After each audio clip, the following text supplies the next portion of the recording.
Folks, welcome to another episode of Film Study. This is Ken McCusick. We're here for the second of our bi-week roster evaluations, this one on the offense. If you missed that first episode, you really want to go back and download that. Brian McFarland, one of my favorite guests to have on the show, gave us a wealth of information, including stuff about Trayvon Mullen. I did not know the difference between an Andrew Voorhees NFI and an NFI for David Ajabo. A number of other things as well in there. But Brian, how you doing? Good, Ken. How are you? Great to have you back on for part two of this. We're going to talk a little bit about the offense. Remind people that we have the 5 categories: young producers, developmental, market value veterans, cap value concerns, and transitional players who probably don't have a role necessarily on the 24 team. But five levels of production relative to the cap that we're looking at. And Brian and I have done now this show for about 3 or 4 years now. Yeah, absolutely. Yeah, it seems like it. All kinds of fun. So the young producer category here, 4 guys on the offensive side. Who would you like to start with? Yeah, I mean, obviously, I think, Linderbaum's a cornerstone. Flowers looks like he's going to be, hopefully, finally break the somewhat of the jinx they've had with wide receivers. Keaton Mitchell looks like an absolute steal of an undrafted free agent. I love Bateman. I wish he could take off. I feel like it seems like every couple games, it seems like this is the one, this is the game. He makes a couple plays. I saw a stat that, and I'm not sure where it was from because it was somebody had reposted a picture, but he's faced a single coverage more than most, and he's open more than most in single coverage. But for some reason, and I mean, he's had his drops. I mean, the Pittsburgh drop in the end zone was just inexcusable. I mean, they win the game if he catches that ball, probably, and they win the game going away if several of them catch the ball. So I really, really would like to see him take off. But at this point, the fifth-year option's out the window. So between the end of this year and next year, he's got to put it together. So Bateman, a guy, I love him too, by the way. I think he's actually being hurt by the Ravens' bad tackle play this year. I think in particular the fact that Ronnie Stanley has given up a lot of fairly quick pressures has meant that he can't work his magic at the top of the route as often as he has been able to. Because Bateman is the best route runner on the team, other than maybe Beckham. Mm-hmm. Beckham's certainly one of the best in the last decade, but Bateman has a little bit more, I think, natural juice in the tank right now than Beckham has. I would love to see that become a reality. I saw the same graph you did in terms of the separation and the number of times he's faced man coverage. It doesn't happen that often with the Ravens that they get to face man coverage, but you also face some hybrid coverages where Bateman may have man and a portion of the remainder of the defense is playing zone or spying or whatever it may be to try and keep Jackson under control. And, I guess the question I have for you is there a hope that they could get Bateman to a multi-year deal at some point between the end of year 3 and hitting free agency in year 4, when I think his market value is going to end up being realized, unfortunately, on another team? Yeah, probably not, because, he's got the first round pedigree, but he certainly hasn't played like it. So if he wants to maximize his next contract, I don't think he wants to take a 2 or 3 year and all of a sudden break out next year. Because that's what he's got to be hoping for now. At this point, he's probably hoping I don't get the 5th-year option, which is probably unlikely anyway. It's going to be a very well realized hope. And then he just lights it up next year. But I don't think he's going to. I think he'd be, from his perspective, I would think he's better off, going, finishing the contract and then hoping that happens, as opposed to potentially giving up his years 5 and 6 on a minor deal with the Ravens, and he explodes and he's being underpaid. I mean, is there a middle ground on, say, a 4-year deal at $10 million per year that Bateman says, oh boy, I haven't played that well so far. And, I don't think athletes generally think this way. If they think of themselves as being indestructible enough to play football, of course, yeah. they often think highly of their own ability. But sure. could he be talked into it by his agent in terms of, $40 million for 4 years is a lot better than, you taking a 30% chance at 80 million over 4 years. And right. I mean, it's possible. And obviously, the last off season was bumpy between he and the team. So I don't know how that factors in. Hopefully that's all been resolved and, in the rearview mirror, but you never know how that comes back. And to be honest with you, I mean, it's not now, maybe it'll change with Andrews being out, but it's not like, Bateman's getting a lot of looks here either, whether that's the design of the offense, because as we said, he seems like he's getting open a lot, or whether that's Lamar doesn't trust him or Lamar just, looking at those other guys first. So I would be surprised if Bateman signed a long-term deal here, unless it's a big market deal because he's broken through. Right. All right. Well, let's hope for the best. And, like all these things, heartbreaking decisions happen when you draft well, and you might end up losing a player like that, and he'll return a comp pick. Tyler Linderbaum, very excited about his development as a pass blocker. I was skeptical, certainly, of that really occurring, but he's played very well, and he's one of the better pass blockers so far this year in the NFL. He hasn't probably faced as many of the really top, enormous nose tackles in the league this year, or some of the length guys, but it seems to have worked out extremely well in terms of his per play productivity, and I think some of that's his own body and getting a little bit better. He got a little bit bigger.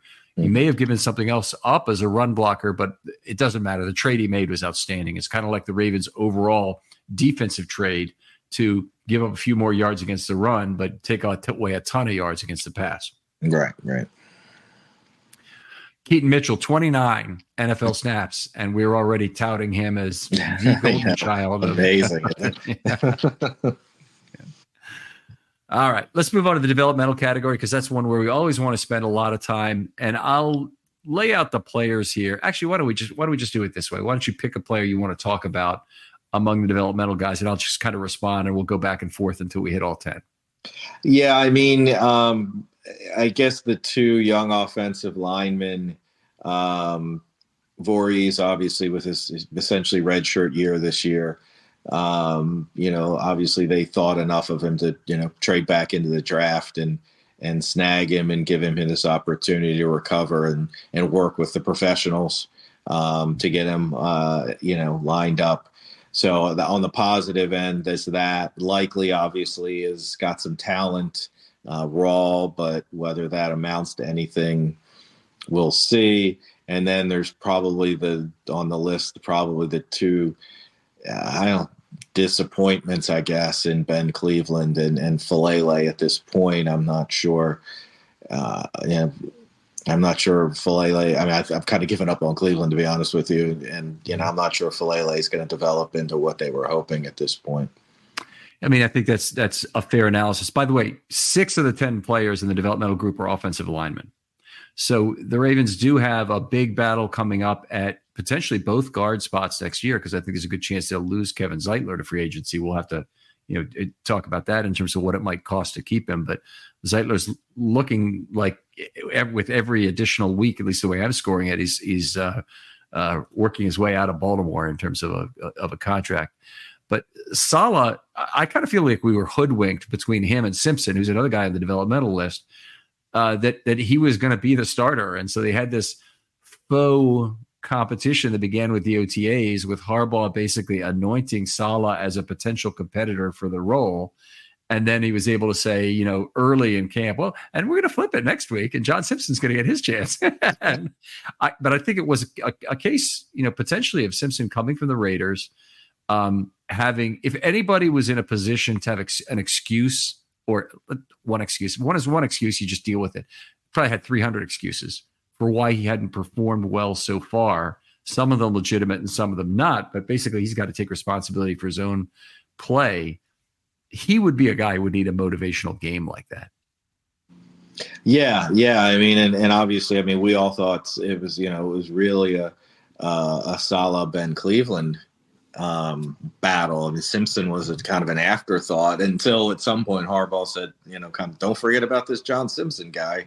And so I think you're right. I think that was a bit of a ploy there to see if they could get the best out of him. And I mean, while he's, I think as we discussed with the defense, while he's kind of been average, or maybe that was in between, but it's probably still the best he's played in his career. Yeah. Which is saying a lot. Isn't really, a big feather in his cap, perhaps, but at least and maybe that's just getting out of the Raiders organization too.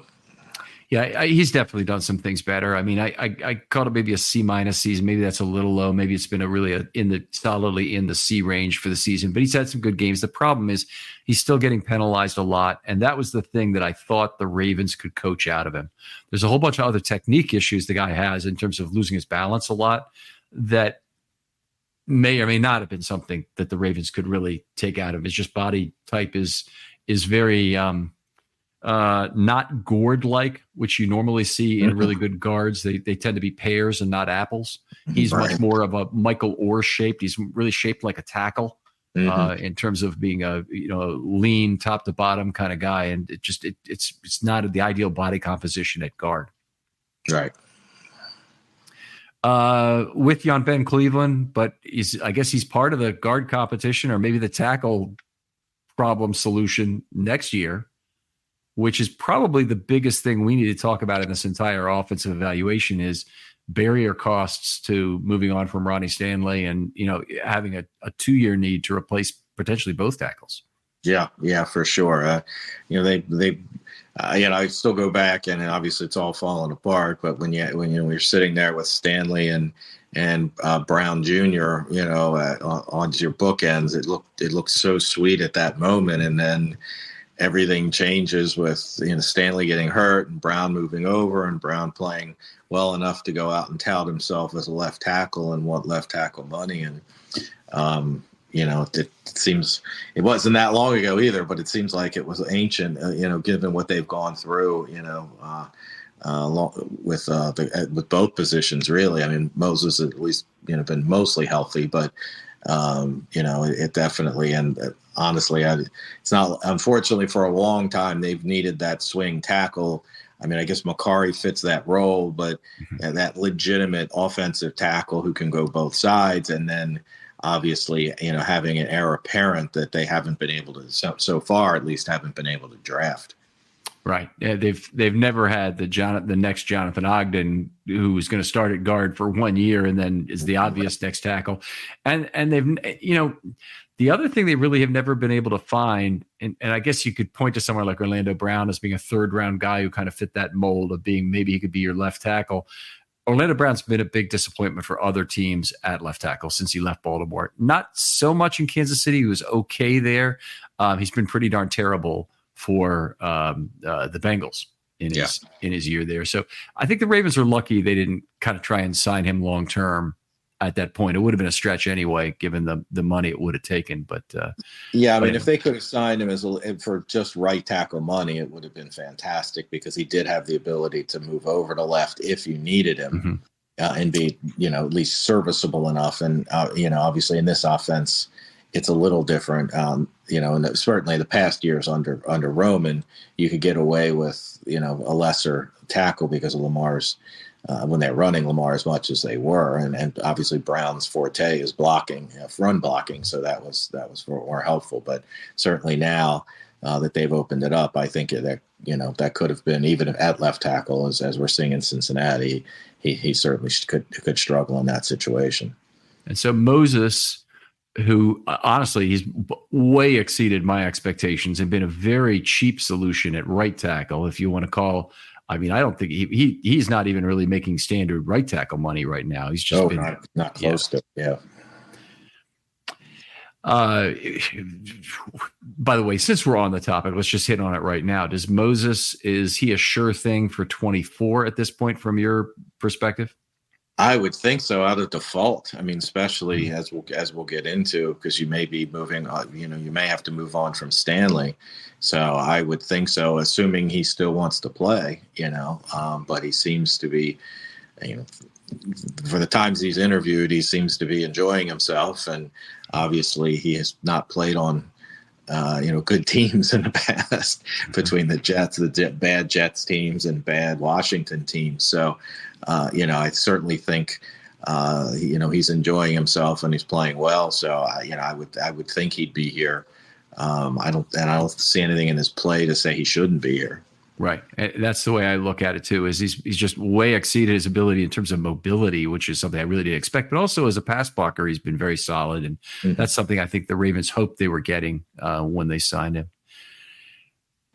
Let's move on. The two other linemen I do want to hit on. Voorhees, 7th round pick, traded back up to get him, led the combine in bench reps and NFI for the full season. Does not look like that's going to happen. We talked about that a lot the first show, by the way. Go download it. We're not going to repeat everything we said about Andrew Voorhees there, but certainly fits into their guard competition, I think, next year. And if I had to guess, I'd say he's probably the replacement for Zeitler at right guard.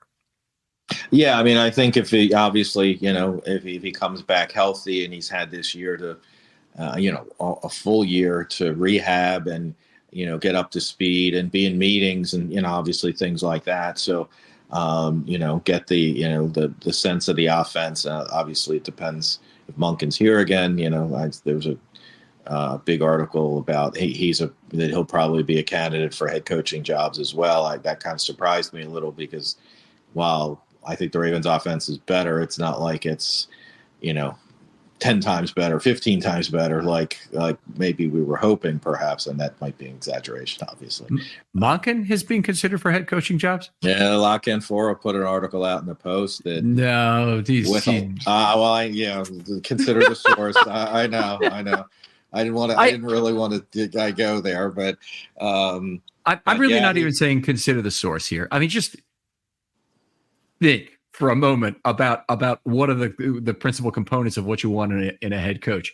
You want a younger guy if you can possibly get it. I agree. Yeah. And so you're not going to go to get a 63-year-old offensive coordinator who, has been up and down in terms of his NFL offensive coordination. Yeah, I mean, I agree. I found it surprising. He had quotes from he was quoting unnamed sources with actual quotes. I mean, there were actual quotes. So, it wasn't like this coordinator, insinuated but anyway, so there were a lot of quotes that we're going to lose both coordinators. I don't know, but here, honey, come on in this room and read the script for me so I can list it as being an unnamed quote. Right. I'm with you. Jason's Jason. He's just trying to drum up clicks. I hear you. So, so I mean, I think the guard position will be interesting next year. I mean, hopefully, ideally, Saleh becomes the guy they were talking about in training camp, and Voorhees is healthy and lives up to the potential that he had pre-injury, and those guys step in because, as you said, we're not expecting much from Cleveland at this point unless there's some major change, and Simpson's a free agent and Zeitler's a free agent. So those guys could both end up out. To be honest with you, you're going to have to rely on your draft picks when you have your quarterback, paying top of the market. So, yeah, you're probably going to have to make at least one cut from this group of 6. And the guy who's cut next year, I think, probably doesn't hang around on the roster, doesn't hang around the practice squad, I should say. Tayshaun Manning, a name that is one of the true developmental practice squad players. There's really only about 4 of them on the whole team. But Jeremy Lucien, we talked about on the defensive one, is one. Travis Vokalek and there's one other, Trace Willing, I had included in that group as being a guy who on the defensive side. But anyway, Manning is a guy I still think has a possible future. So there'll be a guard competition. It's going to be it'll be more extensive than you think. But one of the really easy articles to write, I always say, is to look at the 4th-year players and do some cut projections. And I would have to think the sand is out of the hourglass for Cleveland starting at the beginning of next year. They have to try and figure out, is there a guy here we want to try and salvage? Does he make sense as lineman number 7, 8, or 9 for us next year? Well, and obviously it would depend. The draft will factor into that heavily too, because they're going to be kind of thin on the offensive line. I mean, obviously you can move Makari everywhere. but that they seem to value him for that role of being able to move everywhere and not for the role of. Just lost Brian again. This happened in the first show, and he's back. So they value Macari everywhere. Yeah, that's weird. That's I'm not sure what's going on there, but yeah. So I think they value him everywhere, not as a starter and pigeonholing him into one spot unless they're forced to. Yeah, I honestly think at this point they really, really do not want to play Macari at center. That they want to play him at one of those tackle spots. They've got backup guards, so that really hasn't been the issue. It's been Cleveland or it's been and at center they've used Mustafa when he's been active as the other guy. But I don't think they really want to use Macari on the interior at this point. I think they see him as a backup tackle just because that's what their need is. And if you have a hammer, everything looks like a nail. So he's the guy. The two tight ends on the group, Charlie Kolar and Isaiah Likely. If you were Charlie Kolar's agent, what would you be telling him about his next 5 games and maybe into the next camp and the offseason for his future? Yeah, I mean, this is his opportunity. Obviously, he was playing very sparingly prior to this, and they obviously, when it comes to blocking, they're using the fullback more as a tight end in that situation. But I mean, this is his opportunity. Just like, I mean, it doesn't always work out. I mean, Likely last year, caught fire there at the end, and we were expecting big things from him this year, and it hasn't turned out that way. But I would say the same thing goes for Kolar. This is his opportunity to make people think that, to justify his draft position. And, it's kind of interesting that what's the 3 times they've drafted 2 tight ends. It's the second drafted tight end that always turns out to be the better one. Now, these two were real close in draft position. I think they're only a couple picks apart because they had so many picks in that round. But it is just interesting how that has played out that way. Very weird, to be sure. So, if I had to look for a common thread among these guys, unfortunately, the developmental players on defense and offense is a fairly thin group. The young producers on both sides of the ball are both pretty good. Obviously, a lot of pending free agents, 3 of them on defense, and 4 guys returning on both sides who are really giving you a lot of value over cap. But they really need some guys to come through, even if it's a little unexpected, from this developmental group. And who would be your guy that you think is the most likely to come through at the highest level, the best combination of likelihood to get there and highest level of play? I mean, I think, I'm partly because we haven't seen him yet, maybe, but I think probably Voorhees is that guy. That they did, if he wasn't injured, is he a second day pick or early third day pick? So I think that's probably the guy. I mean, Salah's probably next in my mind, and that's part of that is because of all of that training or actually OTA buzz about him last year. Or last spring, I should say. So, so I would think those two, and, Likely still got an opportunity to he's certainly shown he has the talent. So, I mean, he's we've still got an opportunity, and much like Kolar, he's got a real opportunity now to really, get some meaningful snaps and targets. Yeah. Yeah. And Likely to me is probably the guy because he'll have a magnified role over these next 5 games because he's got to catch some balls, and he's done fairly well now since Andrew's injury in terms of making some contributions. In fact, really, you have to go back to that Colts game. His first drop of the year. I think he caught all 9 of his first other. Of 10 targets he had, the only drop he'd had, the only non-catch he'd had been that very costly drop. Critical. Critical. Yes, cool. So, all right. Anyway, developmental group not looking as good as I would say this year as it has in past years on either the offensive or defensive side. But let's move on to those veterans that are playing for market value. Now, we talked about this group again. These are the guys that make a high percentage of your total cap. And the guys in this group, they're 12 on offense, make up a substantial portion of your total cap. between offense and defense. You certainly have a large portion of it being paid there. Let's just go one at a time here, one player at a time. Who do you want to talk about on this list in terms of maybe interesting in terms of how they might fit in next year?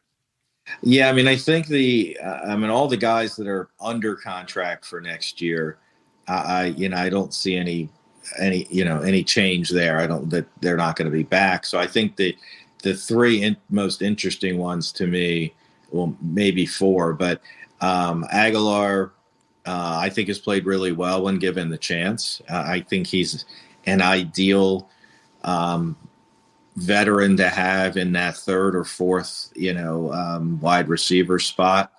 I think they could probably get him back for less than they paid him this year, because obviously he's not putting up big numbers. He might be another one of those veteran guys. Now he's had success in other places, but he's been around and around and around. But he might be a guy that finds Baltimore's a nice little spot for him.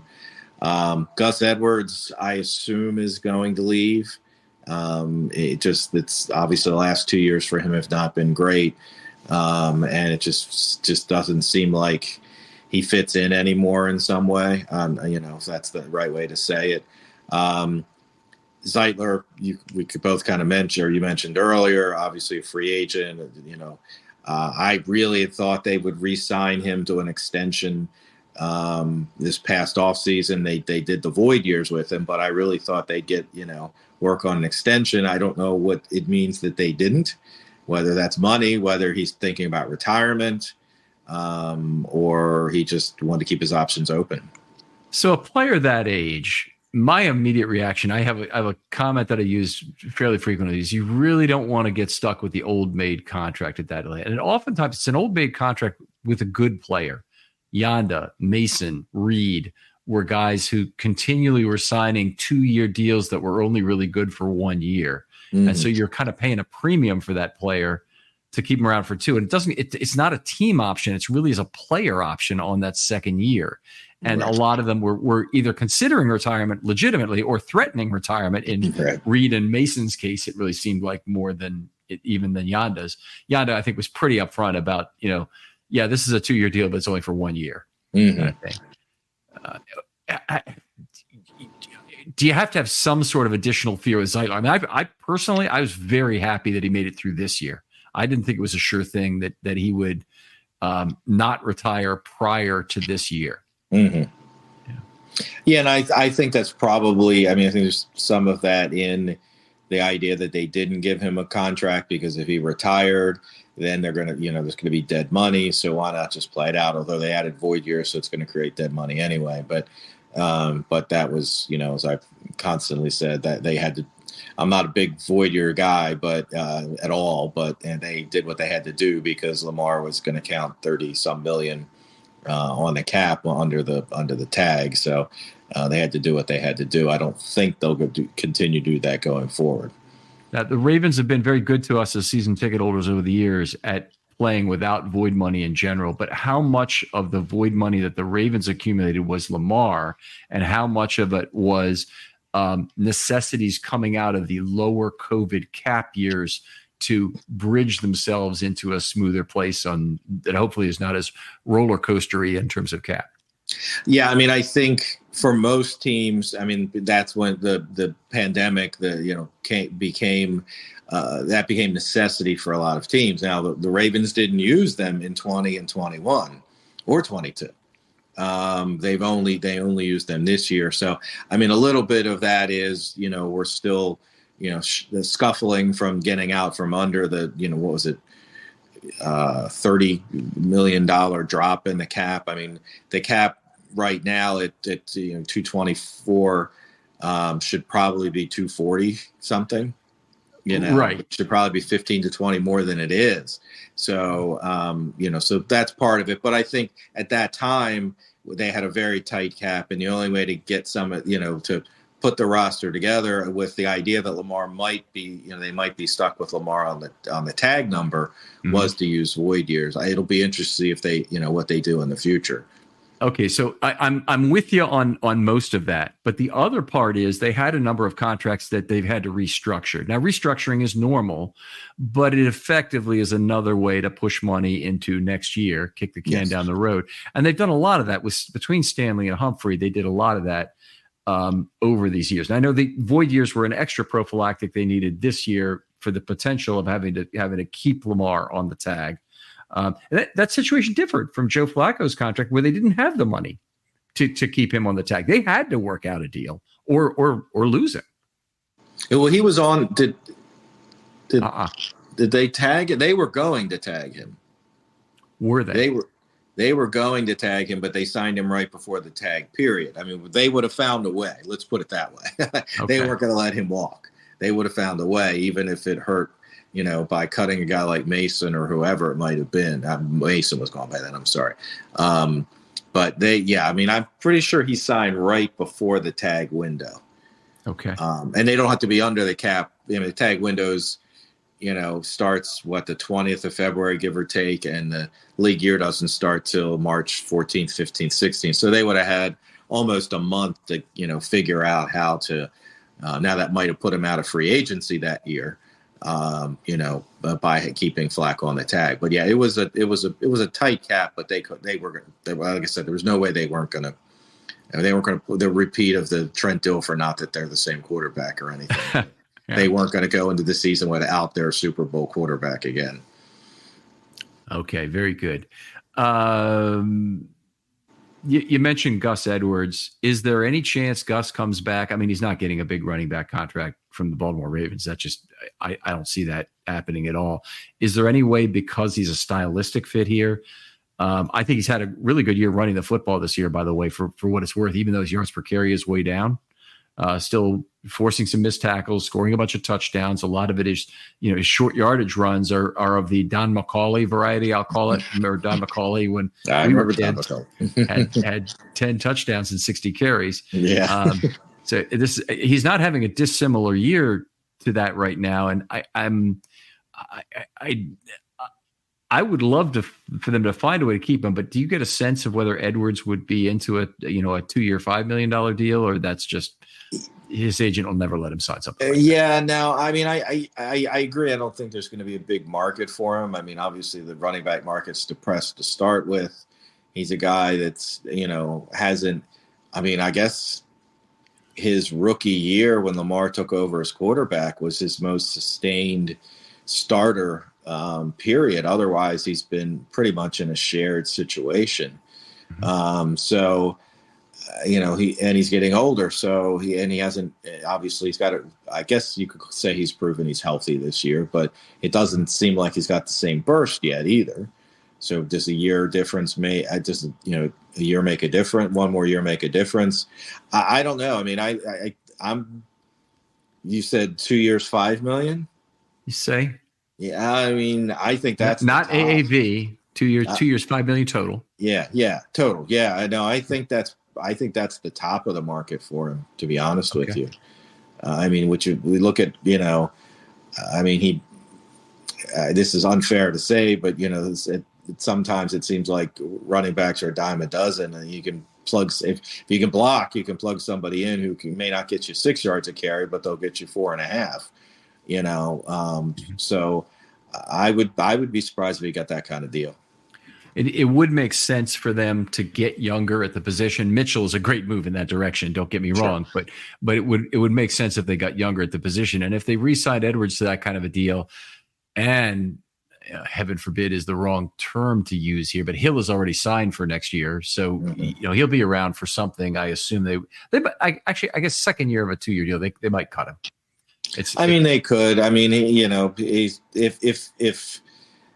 if Mitchell finishes this year strong and looks like a true number one, then I think you can keep Hill around as a 3 with the special teams ability, or even a 4, I guess, depending upon how your roster breaks down.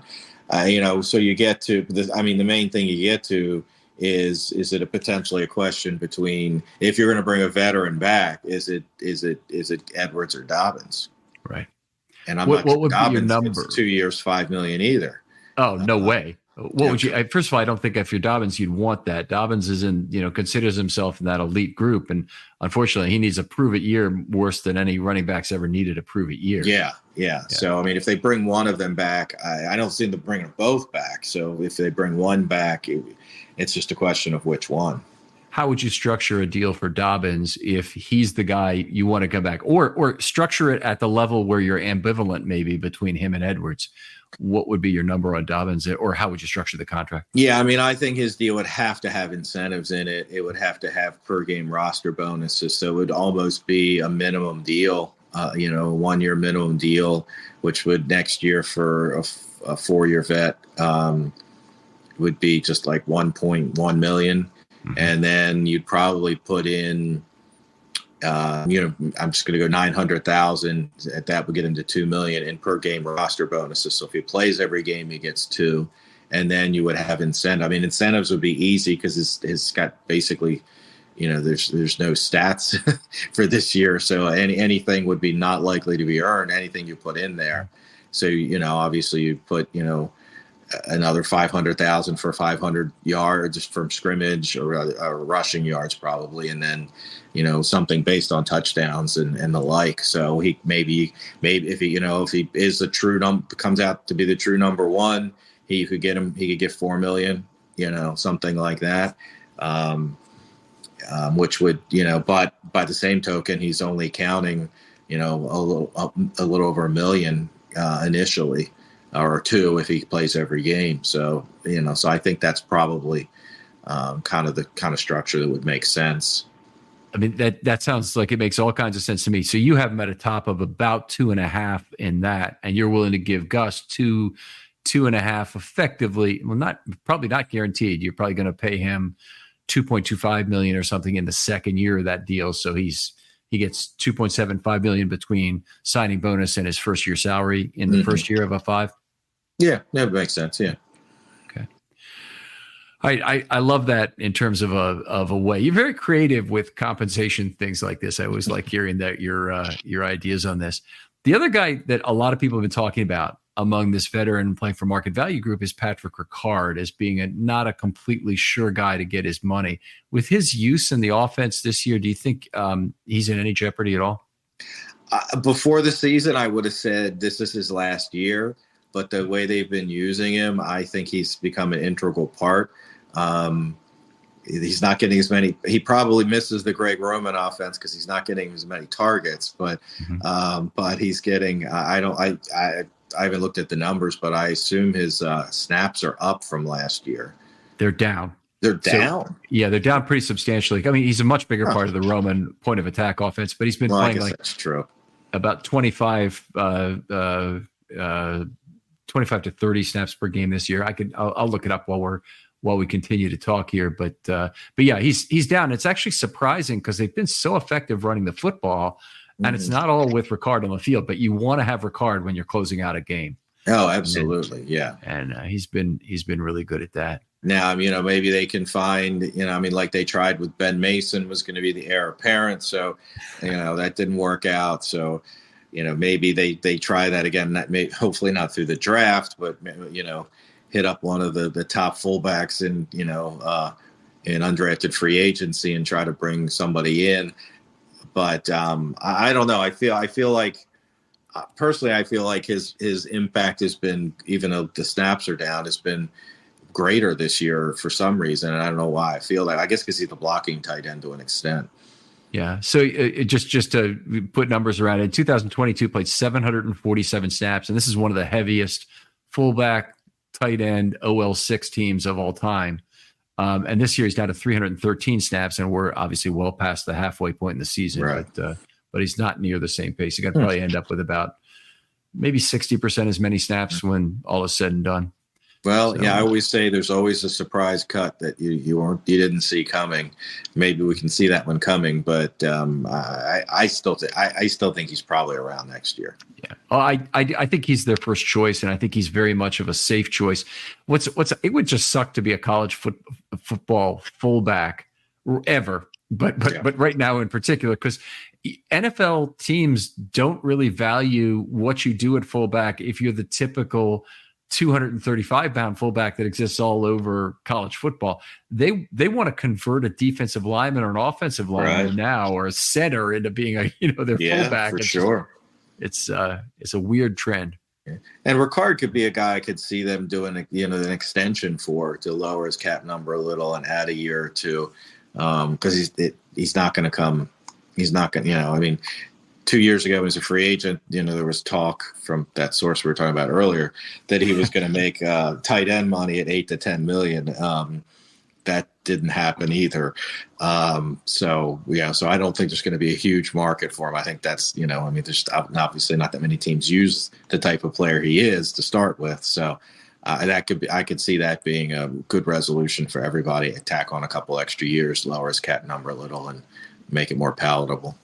Well, my dog told me that there's a good chance that Greg Roman gets hired by an NFC team. If he is, Patrick Ricard's going with him and the point of attack offense as it's reconstituted there. So he may already be lost. It just may not be a player the Ravens can keep under research. But you're restructuring Ricard's contract for 24 and 25. What kind of number would you want to pay him over 2 years? Let's see. I think the average on this deal was under 4, wasn't it? It was around 4, I think. Yeah, I'll go back. It wasn't. It was nowhere near 8. I know that. Sure. I can look it up. You keep him around. Cap's going up. You've got a problem. Aaron Rodgers' season is officially over, but yours has just begun at MyBookie. NFL, college ball, and a brand new cash-out system gives you options to bet and win all season long. First 2 legs of your parlay hit, cash out early and place another bet, or let it ride for a chance at an even bigger payday. Join us at MyBookie for an entire season filled with daily odd boost, same-game parlays, and huge prize pool contests.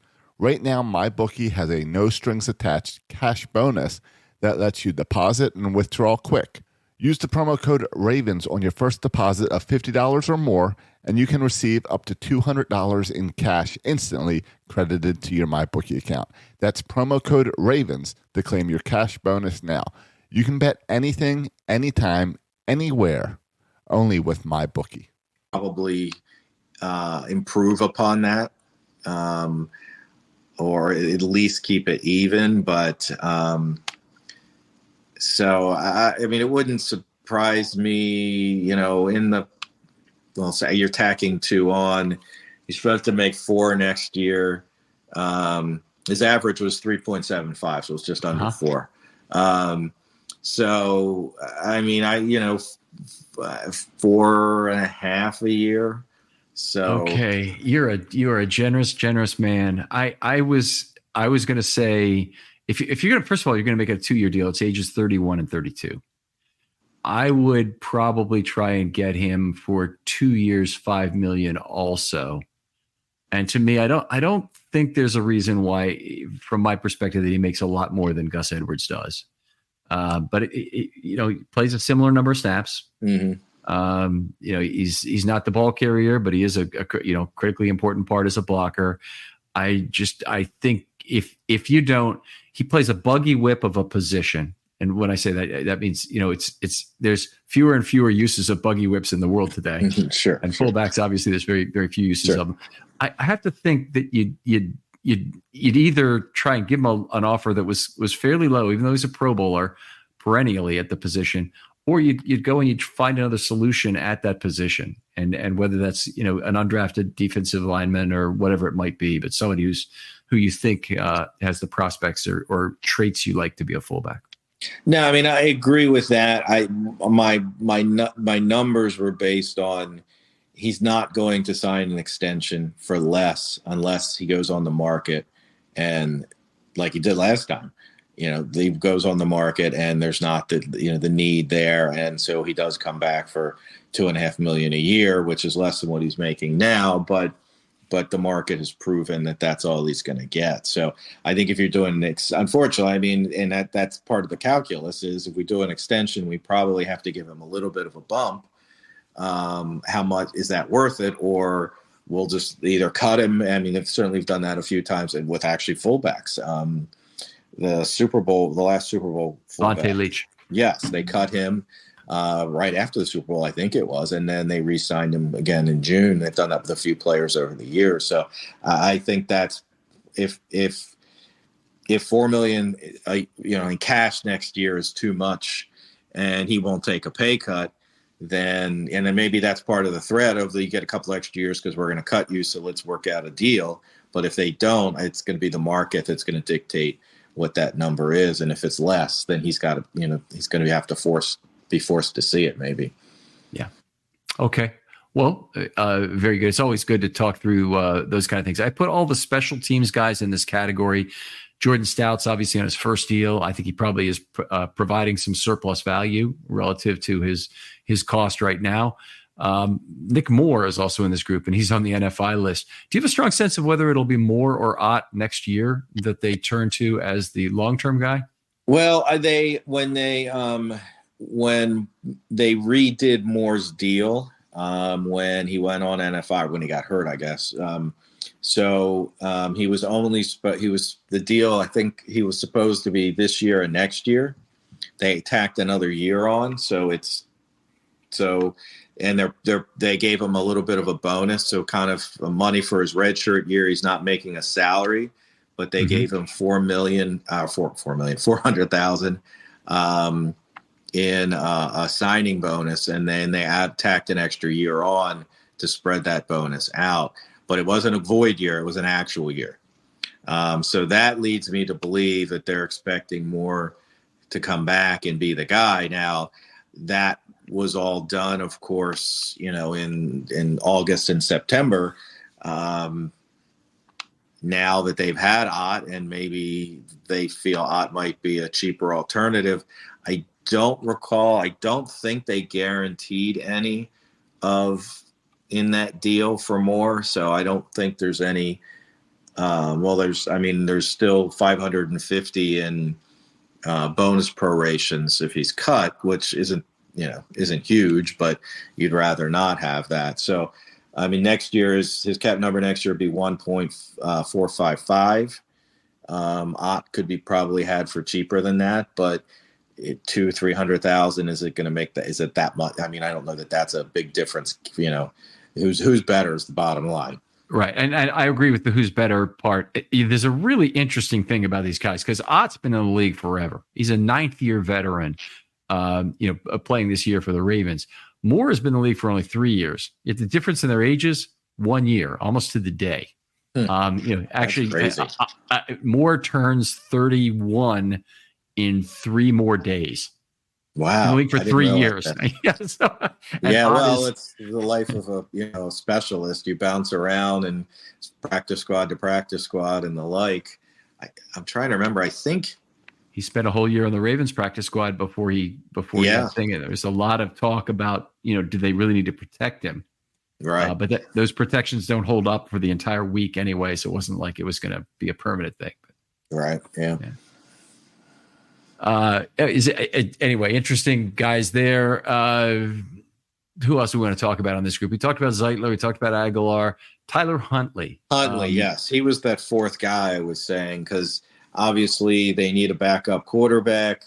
Are they willing to run it back with Josh Johnson, who's a safe, but obviously getting older, but a safe kind of veteran guy. But at some point, they've got to look into, because as we're seeing around the league and, there's discussions, and I kind of laugh at it, because if you're paying your quarterback 30, 40, 50 million, it's really hard to have an $8 million backup quarterback, So unfortunately, that's why we're seeing, it used to be, you could have in the past, at least a $4 or $5 million backup quarterback, and it didn't hurt you too much. But, so whether they draft somebody, kind of Anthony Brown sort of looked like kind of that guy, and last year, and obviously that didn't really turn out. So, do you draft a guy or go heavily into an undrafted free agent? But, Huntley, he's good friends with Lamar. He seems comfortable. Maybe you can get him. You're gonna have to up the price though from what he's making this year. But what's your number on Huntley? Oof. He's the guy you would do a lot of incentives with as well. So you kind of go, I don't know, because again, some team, obviously a lot of teams this year have learned the hard way to invest. So, maybe it's a base deal, at least from a cap perspective of this, for a year of a $2 million cap number. And again, per game roster bonuses if he starts it, or maybe incentive based on starts by itself, not necessarily games you come in because Lamar's hurt or at the end of the game, but so based on starts, and then obviously passing yards, touchdowns, completion percentage. I mean, you've got huge variety of things with you do a quarterback. So in the end, he's going to be $2 million on the 24 cap. Granted, if he plays, God forbid, 16, 17, 15, 14 games, something like that, then you're going to probably be paying him $10 million in incentives, which is going to hit the following year's cap. But if you think he's the right guy, to be in this offense and the right guy to be Lamar's backup, then, that kind of deal's probably worth it. All right. I of those solutions, would you be more in favor of giving Huntley a deal like that could potentially, frankly, blow up in your face if you end up having to pay Tyler Huntley $10 million? I mean, that's you'd locate that rookie quarterback, that draft pick. I mean, I think I know they were very high on the kid in Cleveland, Robinson, not right. Thompson. And obviously, but he was picked in the 4th round, and obviously, I don't think the Ravens were going to pull the trigger at that point. But that would be the kind of guy it's a Lamar Jr., Lamar Light, whatever you want to call it, but has the same skill set because obviously that's what you're building. And Huntley, to an extent, fills that, but I don't think he's a good runner. I don't think he's the quarterback, unfortunately. So, so I think that's probably, that's the better way, because then you get 4 years of, cheap, controllable, but you got to hit the right guy. Yeah. And as we see in Cleveland, Thompson wasn't necessarily ready. They do have the opportunity though, if they draft a guy, to have that guy be the 3rd guy on the roster if they want. And they had it with Anthony Brown on the practice squad to a lesser degree. It didn't work out. You have with Josh Johnson, you can keep him. Well, that's I don't know. Yeah. But I do think resetting the clock ought to be a really high priority for this team. I wouldn't, think about how depressing this is as a fan to think that you might end up spending $10 million on a player like Tyler Huntley to lead you to through the end of a 7-10 season that Lamar started. Yeah, I hear it. It's not money well spent. No, it isn't. It isn't. No, I agree. So, I'm not saying that the incentives would necessarily go that high. That's just a number, but that's the kind of deal that would be heavily incentivized. That I think a way of bridging this gap between, we can't pay backup quarterbacks $8 million a year. Okay, well, we'll pay them less, but if they play, they'll get paid handsomely. Okay. And so I think that's kind of the way teams are going to have to start approaching that. Whether Huntley's the guy to do that with, though, for the Ravens, I agree. I mean, you hit the right guy in the draft, and you've got your solid backup for. Your Brock Purdy, heck, mm-hmm. you got your potential MVP, and that's obviously a Tom Brady-esque at this point as far as that goes. But so that's the better use of your money. It's just if you don't hit the right guy, then you're as you said, your 7-10 season becomes a 2-15 season. Yeah, I'm first of all, I'm never a tank guy because I've got tickets to these games, and the last thing I want to do is go see a game in December's football and see crap like that happening. But if the choice is between a 7-10 and a 2-15 year, I think I'm taking the 2-15 year. I wouldn't do it happily, and I wouldn't do it without knowing that the organization was prepared to reload and re-go the next year. Mm-hmm. So I'm not looking for a 4-year plan to get back into the action. But if it was a Lamar is hurt for the year, the season is over in week 1 or week 2, and somebody has to come in and manage the games for the rest of the way and lose them for the most part, I think then, if it's between 7-2 and 7-10 and 2-15, I'll take the 2-15. Take the cheap rookie as opposed to the more expensive backup. No, I hear you. Yeah. All right. So I think we've gone through these veterans a little bit. The veteran cap value concerns we have to talk about. So there's three guys who fit in this category from my perspective: Odell Beckham, Devin Duvernay, Ronnie Stanley. Let's talk about Beckham first, because his situation is kind of a complex one. How did you view the signing of him in terms of the money spent? Well, obviously they overpaid, and they had to overpay to an extent. They had to give Lamar an olive branch, whatever you want to call it, do something to get him excited, to show that they were, addressing, their concerns. I mean, if you look at some of the other free agents that were out there, even the younger guys, a lot of them haven't panned out very well. And then, I've heard a couple, we should have gotten DeAndre Hopkins instead. Well, Hopkins wasn't available at that time. He was still a Cardinal. And he made even more. Yeah. So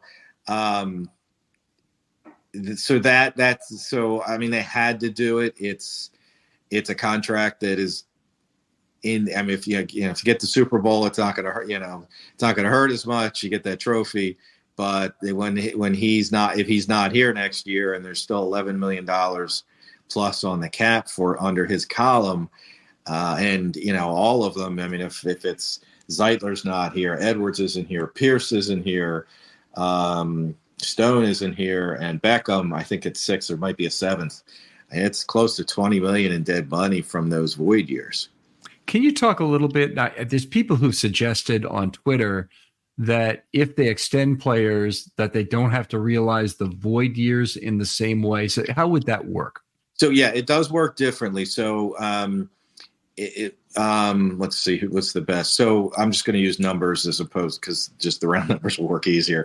But if you sign a guy for basically a 5-year deal, but it's a 1-year deal for $6 $1 million base salary, $5 million bonus.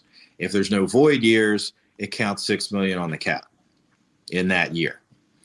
If by adding the void years, you can spread that $5 million bonus out over the 5 years. But what that means is if the player's not re-signed the next year, then all those 4 void years all accelerate into the following year. Now, if that's the drawback, huge drawback in some cases, and Beckham's 11 plus million. But that's the drawback to void years. But if you do re-sign the player, then if they were to re-sign him for 4 years, then those void years still count $1 million each, as long as he fulfills the 4 years. If you sign him for less than the 4 years, if it's just a 2-year extension, it still is the $1 million in the next year, $1 million in the second year of that deal, and then the remaining 2 would accelerate in the final. Well, I guess it's the 4th year. So you can delay it by re-signing players, but it might not. But it still might be some acceleration at the end, because, for instance, with Beckham, they're not going to sign him. He's not going to be here for 5 years if they sign him a 4-year extension. Is there a player who currently has void years? And there's about 6 guys on the Ravens currently that have it roughly. You would know. Mm-hmm. It's about that. Yeah. Is there anybody who they can match up term of the contract that they would prospectively sign with the term of the void years and already in existence, such they don't have to take at least a couple of years of dead money up front? So even Michael Pierce, who they could sign maybe for 2 years, has 4 years of void money, right? Yeah. So I mean, you can certainly lessen the impact, because then if he doesn't assuming he fulfills the extension, you're only getting those last 2 years accelerated. So, but the bottom line is, which of these 6 guys do you expect back next year? Beckham, Zeitler, Geno Stone, Edwards, Aguilar. Edwards, Pierce, Aguilar on a 2-year deal. I'd say I wouldn't be. I might sign another 5-year deal but it'd be 5 to make 2 with Right. void years at the end of that. Yeah. So I mean, there's none of them are going to fulfill the full time. Some of them, hopefully, you can re-sign just to delay some of that, and some of them, I mean. If like Geno Stones is it's minimal. I think his bonus was $400,000, so it's like $100,000. So I mean, some of them you're not really worried about, but I mean, like I said, it's about 20 million in void years, dead money from those void years, and 11.4 something I think of that is Beckham alone. Right.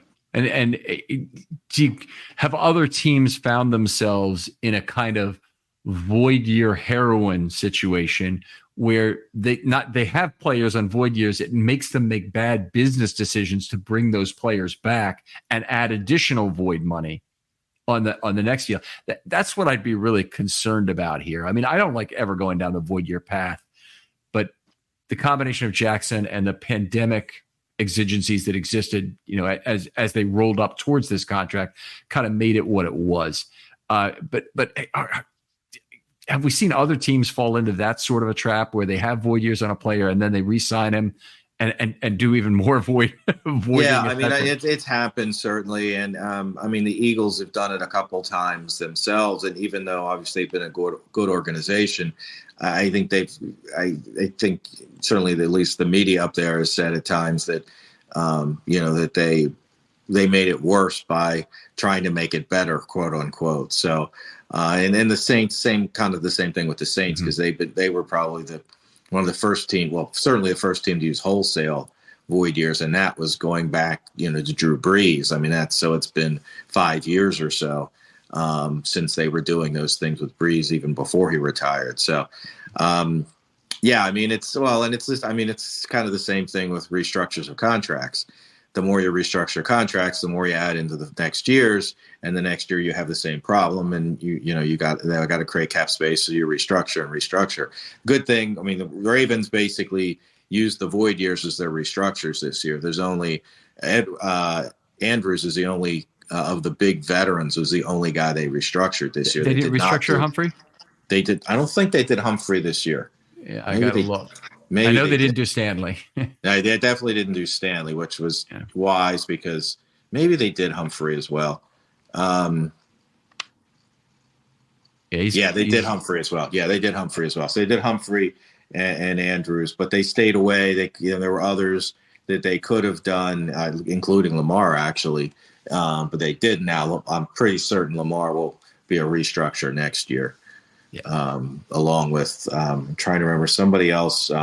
Marcus Williams, if he could stay healthy, would be a very good restructure candidate next year as well. And they obviously haven't done that yet because this has only been his first 2 years of his deal. Right.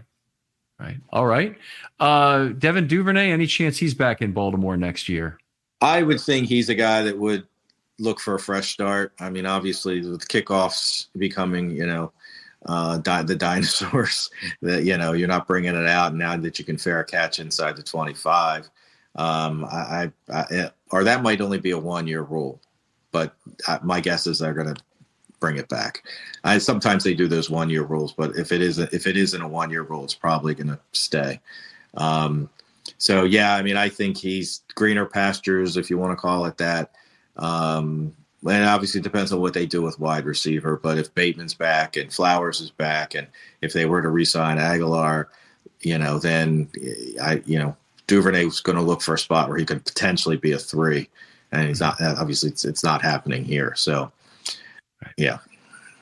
I think one of the big things we've seen with Duvernay is the Ravens have a good cadre now of speed players. And last year he was really the gadget guy in addition to being a pretty sure-handed guy. This year the hands have gone away and they haven't used him on gadget plays hardly at all the whole year. Yeah. It's been Mitchell and Flowers, when they've done them. Yeah. Okay. Now the white elephant, the elephant in the room, obviously Ronnie Stanley in terms of being a cap value concern.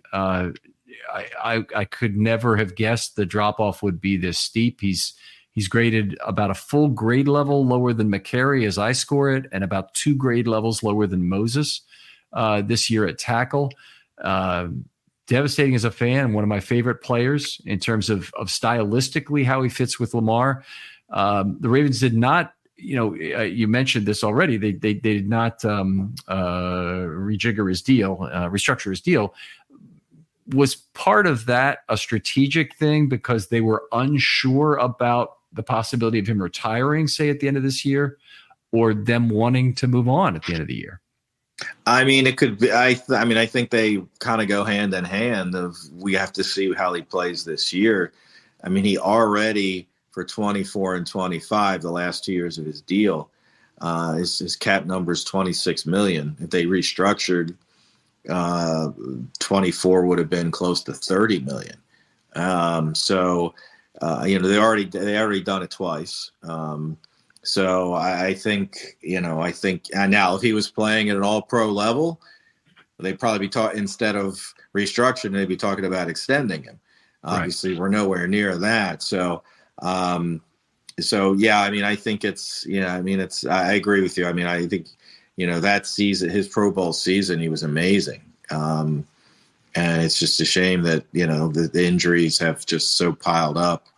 That he obviously just can't seem to shake it at this point. Do you have a sense? I mean, I hate trying to even project for players how they feel about something or whatever, but do you have a sense that Ronnie might pull the trigger on his own retirement? So this is kind of a situation where both the club and the player have an option on next season. Yeah, I mean, I guess that's certainly possible. I mean, he's last year it was I'm not playing unless I'm 100%, and then this year he's obviously been playing and he's clearly not 100%. And whether that's him playing for his future because he feels like he's got to get out there, and it's just not working out as he had hoped. But yeah, I mean, obviously he's made a good chunk of money, so he'll be 30 at some point next year. So. Not that that's old for a tackle, but one that's been beat up, maybe it's just, maybe he'll just say, you know what, I'm going to retire. Cap implications are the same, retirement versus cut. And then it's just for the Ravens, it's a question of, do they cut him outright and take on almost $18 million in dead money, but still save over $8 million? Or do they go with the post June 1 cut, which would save them $15 million, but would throw about $7 million into the next year's cap? They rarely have used the post June 1 cuts, but in this case I could see it. I mean, taking $6 million on the 25, adding $6 million to the 25 cap doesn't sound so terrible if you can save 15 next year.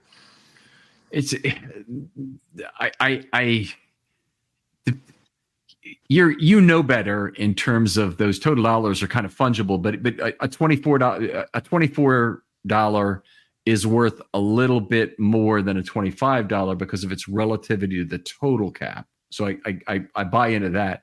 I just don't like the amount of credit card debt that gets piled up and then forces you into a decision that we would really not like as season ticket holders that, hey, we're so far underwater here. We have to go through a rebuilding year. Yeah, and I mean, well, I will say that the only true rebuilding year they've ever had was 2002, and it was a fantastic season. It was a great year. Yeah. I mean that, and I think that was Billick's best coaching job. I mean, obviously, the Super Bowl year was special because of the way he handled all the adversity and it created the us against them routine. But I thought he was at least just as good or better that next year. And while they were in the playoff hunt until the second to last game of the season, they were 8-7, I guess at that point. They lost the last two. And that was a fun season, but not all rebuilding seasons are fun, obviously. So, but they're pretty savvy. I don't know, in the NFL, I mean, I know it's not like it wouldn't be like an Oriole tank kind of situation. It seems like in the NFL, you can come back pretty quickly. So the roller coaster parody of the NFL has seemed to work fairly well so far. And some of the things, you've probably seen some of the stuff recently done by Timo Riska looking at surplus value of first contracts. Mm-hmm. Yeah, so, I mean, a lot of the things really looks at the first 4 or 5 picks of the draft. The first number one pick in particular has a little bit less surplus value because there's so many actual dollars attached to it, and the failure rate on quarterbacks has been a little higher. It's probably the Baker Mayfield effect if you really want to break it down to where the money was lost, sure. or the Jamarcus Russell, But anyway, barriers to changing your tackle are so high in the combination of cap and draft capital they would need. Are the Ravens already in a position where their number one pick has to be very strongly considered for offensive tackle regardless in 2023? Yeah, because, it seems unlikely, even if they do bring Stanley back next year, it seems unlikely that he's going to, so that would be 24. He still would have one more year on his deal at 25, but, by 26, he's going to be 32. And if he doesn't really turn a corner, you're probably looking at that guy stepping in, and maybe that's a guy that for the first year maybe sits, next year maybe he plays right tackle and then moves over to left after that. Of course, it could be if Stanley's only here for 24 and they cut him in 25 or he retires, that that guy steps right into the left tackle spot. But they have not obviously drafted, other than they've not drafted a backup tackle early, I guess I don't know if that's the right way to say it. In the second or third round. Semele tackle. Yes, that would probably be the last one. Yes, they've drafted first round guys to step right in, but and then they've drafted 6th and 5th, 6th and 7th round guys, but they've never really drafted. And I think I said that earlier. They've never really had that swing tackle, that young guy who didn't cost you a lot, but can play both sides if need be, and can play them well.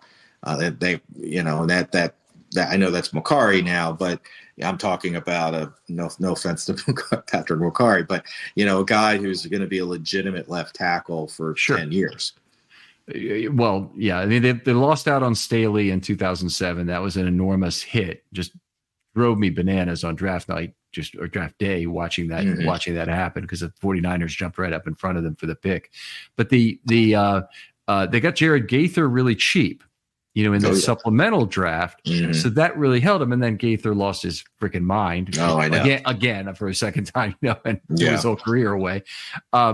Then they got Eugene Monroe, and honestly, when they picked him up, that didn't really look like a bad. He graded out pretty well early on in his Ravens career, and then he fell off the table. Well, and he just retired out of the blue, after getting a big contract, he didn't seem like he got his money, and that was that. And turns out he was, he was a forerunner of the marijuana business, because that was one of his big things, that he didn't want to take painkillers and there were other options. Right. I think he went into the business too. I think he was one of the early ones to get whichever state it was, whether it was Oregon or Colorado. I think were the first two, but I think he was big. He became big in that industry. So, boy, my money would have been on Gaither for that. He was the guy. Okay. Anyway, we don't need to bash on old left tackles, but let's look at this transitional group really quickly, and then we'll call it a night here. J.K. Dobbins leads off this transitional group. We talked a little bit about him in the running back things, but whatever contract he would get, incentive laden, probably pretty close to a vet minimum plus that. But the chances are, just give me a percentage chance you think that Dobbins is a Raven in 24. And I'm going to write down mine also. Okay, I got mine. Honestly, I don't think it's real high from my perspective. So I'm going to say 30%. Exactly my number as well. That's funny. So yeah, I think there's a couple of factors. I think that there is some animosity between Dobbins and the team. He probably, he said some terrible luck, and he probably blames a lot of it on the Ravens, and maybe some of it is even the Ravens' fault for trying to get him out there quickly, get him turned around quickly. Playing him in the preseason in the year he got hurt for the first time. The other thing is there's a lot of running backs coming on the market this year. It's not a good year to be a veteran guy on the market, so I think that actually props up the chance slightly, which it might have been 15 without that. Right. But somebody will give him exactly that structure of deal. It well could be the Ravens, and I don't think it would be a terrible deal for either side to have that occur. The Ravens actually kind of might be gambling on the potential to get a compensatory value out of it at some point in the future. It wouldn't be much, but it's a little bit. Right. No, I agree. Yeah, I agree. I just, as always, off seasons are interesting, but it'll be interesting to see how they handle that room, because they're obviously, if Mitchell can stay healthy and have a good, he'll be the lead back going in, but I don't know that you want him carrying 25, 30 times. So you're going to have, and I don't know how much he'll, and if he is back in the second year of his deal, if he gets, 4 or 5 carries, you still need somebody else. Are Dobbins and Mitchell too close in stature, in the way they play? Edwards seems to be the better complement. So basically, I guess the question becomes: are Mitchell and Dobbins too similar of a player? And there might be something to said for that. Yeah, to me, I would say they're not too similar. I don't see them the same at all as receiving threats, for example, even as pass blockers. Dobbins is much more a cutback runner, and Mitchell is a pure speed runner with some power also that I like. I think they have enough stylistic differences. The guy who they have to replace is get a real thumper again to replace Edwards, and that's a lot easier projected than actually done. Finding that guy, the veterans have all failed basically at it. All the geriatric backs the Ravens have brought in over the last few years. So they want a young guy who can carry the ball, and then he's got to be able to not fumble, and he's got to be able to handle the mesh point, and that's a lot to ask. Right. No, I agree. Yeah. Real quick through the rest of the names, Tykeem Doss is a guy who's a first-year player. I don't have the same opinion that I do of Tayshaun Manning. I think Manning is the better prospect of those two. Melvin Gordon, Harbaugh still seems to love him. He'll be a free agent. Josh Johnson, same thing. Sam Mustipher, a guy who I think's gotten kind of the short end of the stick, but he'll be a free agent at the end of the year. I'd love if the Ravens could re-sign him for offensive line depth for, say, a 2-year deal. He's played pretty well this year. Yeah, I think. I mean, he's. I know the reports on him in Chicago weren't very good, and the report that some of that was fans, so they don't necessarily get it, but yeah, I think he's played solidly. A 2-year deal, close to the veteran minimum with a bonus to jack it up a little bit. I think that would be a good, and that's just a solid veteran depth. Yeah. Sean Ryan, I mean, they're going to have new guys at wide receiver next year, so I don't really see him around. Laquan Treadwell, I think if he didn't make it this year, he's not going to be back.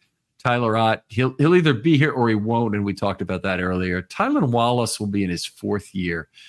Will come to camp on the bubble. There's no obvious spot for him. Would the departure of Duvernay and Beckham, and let's say Aguilar gets re-signed, be enough that Wallace or the Ravens would love to have Wallace around, which I think is probably the more significant factor? Yeah, I think because of the special teams play, I think they would probably keep him around even in the 4th year.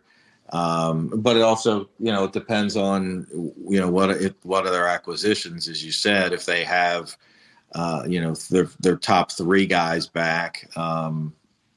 Obviously you need some depth there, but if there's a, draft pick, that's where his competition is probably going to come from. I mean, if he's 4th or 5th, it's probably going to come from, that draft pick and mid-round draft pick or something like that. They have 8 picks this year coming up. So they've got some decent draft capital as far as that goes to, as we talked about, a tackle or backup quarterback or running back. So, I mean, there's definitely a lot of defensive linemen. So there's a lot of situations, to be spread out. But so having Wallace around, probably, I think he's probably back. Okay. All right, fair enough. Scotty Washington, a tight end they just picked up on the practice. He's still an R or 1 guy, I believe. I don't think he's in his 2nd year or anything. Yeah, I think you're right. Yes. Okay. And then Josh Wells has been around forever as a guy they're praying could play tackle if some real emergency came up. And then Owen Wright, who played hard in the preseason. Doesn't look like he's an answer at running back, and I wouldn't see him as being part of the multi-year plan for the Ravens. No, I mean, he's a guy that they'll probably bring back, probably sign after the season, and whether he gets the practice squad or not next year. But you're probably right; he's probably not a 53-man guy, certainly at this point. And fully non-guaranteed in terms of whatever they'd be giving him. It would just be the veteran minimum. It would be a second-year minimum, yeah. Right. It's always great to talk football with you, Brian. And we never can get the show done quite as easy as quickly as we would like. But that's because all the rabbit holes with you are so interesting. Tell folks where they can find your work and talk football with you online. Sure. So on Twitter/X at Ravens Salary Cap. And my stories will show up on Russell Street Report, kind of the dead time of the year for me. But once the season ends, hopefully not anytime soon, we'll get our preseason preview out together, and then we have updates as signings happen and things like that. And another article I like to do is set up the dates so when this starts, when free agency starts, when the league year starts, when the franchise tag starts, and things like that. All right. Outstanding stuff. And as you know, I defer to Brian on the most important cap information at all. He has tremendous understanding of all the nuances of it. I'll ask you one playoff related question here before we sign off here. Are you one of the people who believes that it would be a bad thing for the Ravens to get the 1 seed because of this time off, jumping into a more difficult divisional game? I think it varies team to team and year to year. And obviously it happened in 19. They came out not playing very well. But we've seen other teams just roll right through from the first seed. So it depends on health and injuries. I would think that lessons were learned. I would hope maybe that lessons were learned from 19. So if they did become the first seed, also I think the second seed could end up with a team like Buffalo, who, while they obviously haven't played well this year, I would prefer to avoid. But I believe they would probably get in at this point the last wild card, because they're, I think, 2 games behind the teams that are in the last spot, or maybe a game. So that would mean 2 versus 7, and 7 would be the Bills. I'd certainly prefer the Browns or the Steelers or the Colts to that. I would too. Of course, with the reseeding, 2 will play 7, but then 1 might also play 7 the very next week. So, you're still at risk. But right. my big thing is I just don't want to seed the number 1 seed to Kansas City again. I mean, they just played too well at home. So part of it's about, is there some risk of the Ravens? Well, maybe. I mean, they're 0-1 if you really consider that a large enough sample size to make your decisions based on this. Right. And like you said, hopefully they learned things last time. But, the Chiefs are 9-0 at home with Mahomes, or 9-2. And they've never played a road game with Mahomes in the playoffs. So that's crazy. Yeah. It's just that's crazy. All right. Other folks out there, Film Study Short, you know how to do it. Hit me up on Twitter with a DM. I really want to talk to you and hear about your idea. This is how I meet new people and create lots of hours of content during the year.